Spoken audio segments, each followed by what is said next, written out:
Just over a month to go until Election Day, the first and only meeting between the two men who hope to become Vice President of the United States. Democratic Governor Tim Walz of Minnesota and Republican Senator J.D. Vance of Ohio.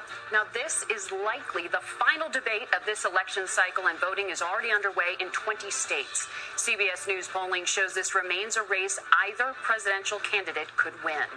The CBS News vice presidential debate starts now. Fight for every single vote, and we're going to take this country back. And we are ready to continue to build the future together. We're going to turn this whole country red with President Donald J. Trump's leadership. You know, it's at the end of this little journey, Kamala Harris as the next president of the United States. This is a CBS News special, live from CBS News headquarters in New York. America decides the vice presidential debate. Well, yes, debate.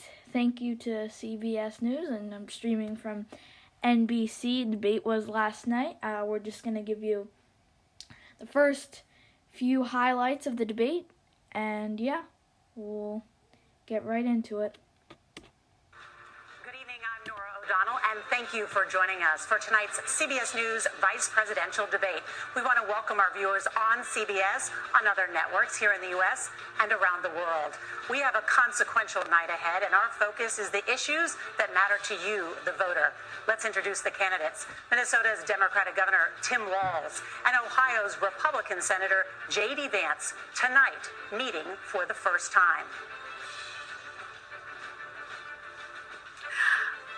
I'm Margaret Brennan. In order to have a thoughtful and civil debate, these are the rules that both campaigns have agreed to.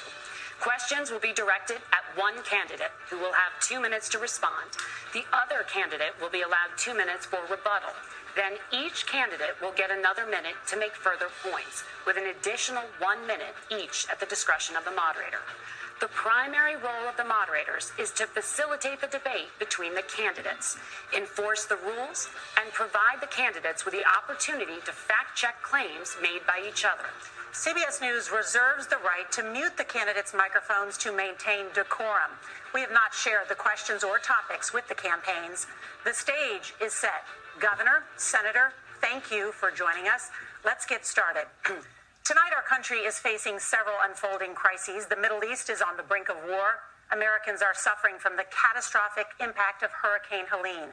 And now a labor strike as 25,000 dock workers from Maine to Texas are picketing. We're going to begin tonight with the Middle East. Margaret. Thank you, Nora. Earlier today, Iran launched its largest attack yet on Israel, but that attack failed, thanks to joint U.S. and Israeli defensive action. President Biden has deployed more than 40,000 U.S. military personnel and assets to that region over the past year to try to prevent a regional war. Iran is weakened, but the U.S. still considers it the largest state sponsor of terrorism in the world, and it has drastically reduced the time it would take to develop a nuclear weapon. It is down now to 1 or 2 weeks' time. Governor Walz, if you were the final voice in the Situation Room, would you support or oppose a preemptive strike by Israel on Iran? You have 2 minutes. Well, thank you, and thank you for those joining at home tonight. Let's keep in mind where this started.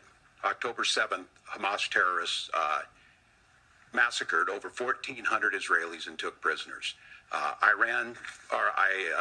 Israel's ability to be able to defend itself is absolutely fundamental. Getting its hostages back, fundamental, and ending the humanitarian crisis in Gaza. But the expansion of Israel and its proxies is an absolute fundamental necessity for the United States to have the steady leadership there. You saw it experienced today, where along with our Israeli partners and our coalition, able to stop the incoming attack. But what's fundamental here is that steady leadership is going to matter. It's clear, and the world saw it on that debate stage a few weeks ago, a nearly 80-year-old Donald Trump talking about crowd sizes is not what we need in this moment. But it's not just that. It's those that were closest to Donald Trump that understand how dangerous he is when the world is this dangerous. His chief of staff, John Kelly, said that he was the most flawed human being he'd ever met. And both of his secretaries of defense and his national security advisors said he should be nowhere near the White House. Now, the person closest to them, Donald Trump, said he's unfit for the highest office. That was Senator Vance. What we've seen out of Vice President Harris is we've seen steady leadership. We've seen a calmness that is able to draw on the coalitions to bring them together. Understanding that our allies matter. When our allies see Donald Trump turn towards Vladimir Putin, turn towards North Korea, when we start to see that type of fickleness around holding the coalitions together, we will stay committed. And as the Vice President said today we will protect our forces and our allied forces, and there will be consequences. Governor, your time is up. Senator Vance, the same question. Would you support or oppose a preemptive strike by Israel on Iran? You have 2 minutes. So, Margaret, I want to answer the question. First of all, thanks, Governor. Thanks to CBS for hosting the debate. And thanks, most importantly, to the American people who are watching this evening and caring enough about this country to pay attention to this vice presidential debate. I want to answer the question, but I want to actually give an introduction to myself a little bit because I recognize a lot of Americans don't know who either one of us are. I was raised in a working-class family. My mother required food assistance for periods of her life. My grandmother required Social Security help to raise me, and she raised me in part because my own mother struggled with addiction for a big chunk of my early life. I went to college on the GI Bill after I enlisted in the Marine Corps and served in Iraq. And so I stand here asking to be your vice president with extraordinary gratitude for this country, for the American dream that made it possible for me to live my dreams. And most importantly, I know that a lot of you are worried about the chaos in the world and the feeling that the American dream is unattainable.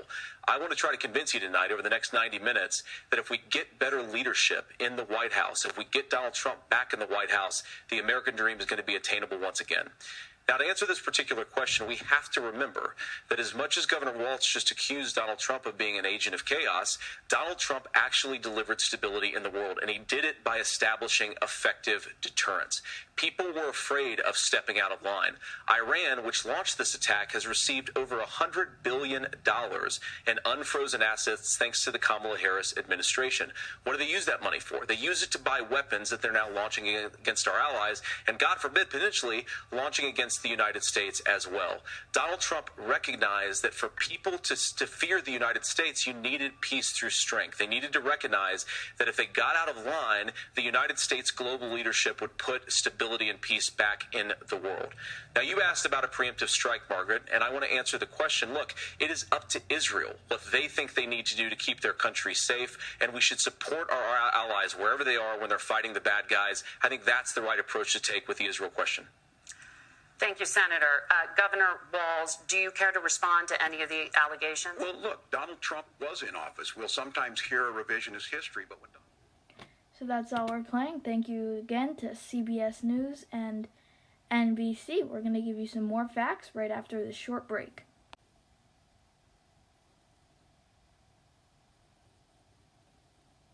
So yeah, that was the vice presidential debate, first and only debate. Thank you again to CBS News, MSNBC, CNN, C-SPAN, Fox, all the channels who stream.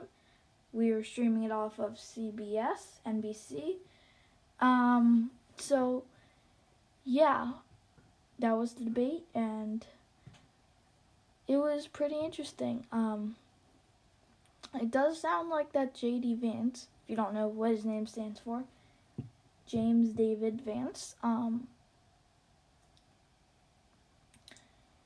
actually thought that Tim Walz, governor of Minnesota, actually was willing to do stuff, and he didn't think that Kamala Harris wanted to do that stuff.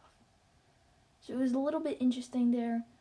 Lots of stuff going on. If you noticed, Tim Walz actually did take a lot of notes when he was checking. As you know, J.D. Vance, a lawyer, has got lots of experience debating, but I think both candidates did very, very well. And we'll check in with you again shortly. But for now, that's it for the vice presidential debate. Fight for every single vote, and we're going to take this country back. And we are ready to continue to build the future together. We're going to turn this whole country red with President Donald J. Trump's leadership. You know what's at the end of this little journey? Kamala Harris as the next president of the United States. This